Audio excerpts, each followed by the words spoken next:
Welcome to Truth, Money, and Freedom. Today is Sunday, April 14th, 2019. Great story here, gang, that kind of emphasizes something I've been talking about for quite a while.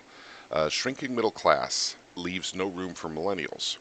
The global middle class is growing smaller and smaller sized, and the millennials are being squeezed out. Now, we could read the whole article, or we can summarize, and I'll summarize for you. Basically, what this article is talking about is inflation. This is something I talk about quite a bit on my channel because, and I need to, and I have to, and I feel obligated to, because the government and our central bank, known as the Federal Reserve, are both lying to you about inflation. They've been lying for a long, long, long time. The CPI, the best I can figure it right now, and I do look into these things, only includes two things now: clothing and electronics. That's it.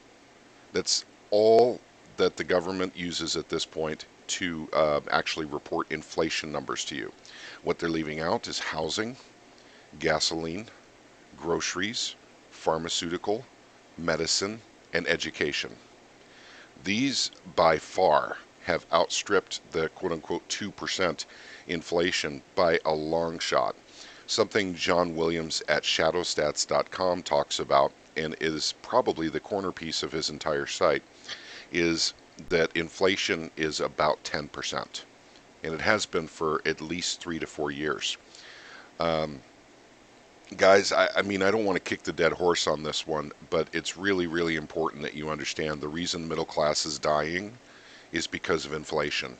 Their incomes are being outstripped dramatically by inflation. And that's how the middle class is dying off and becoming part of the lower class. This is part of the plan. You know, you can't have a middle class out there with making demands on government. So the best thing to do is to literally turn them into, basically recipients of government help. And then they'll stop making demands. And that's pretty much what they're doing. Housing is just a wonderful example. Automotive, or I'm sorry, cars.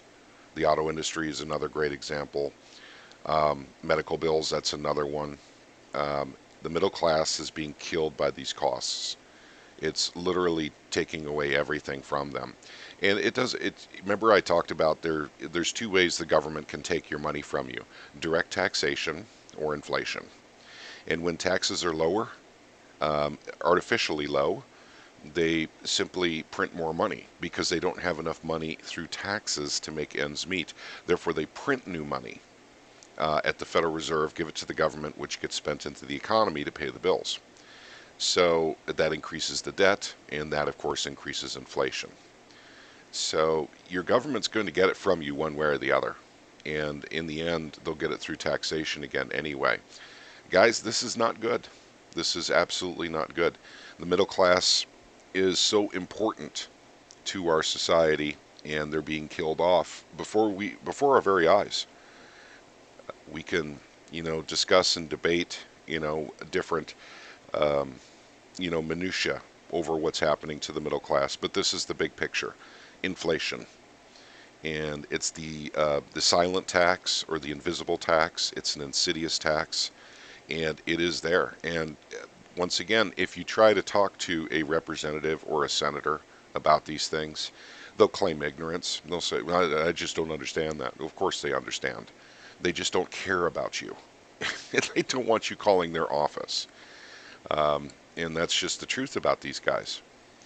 Okay, well, that's pretty much all I have for now. I just wanted to bring the story to your attention. I will link it down below. And I hope you all have a wonderful, wonderful Sunday. God bless you all.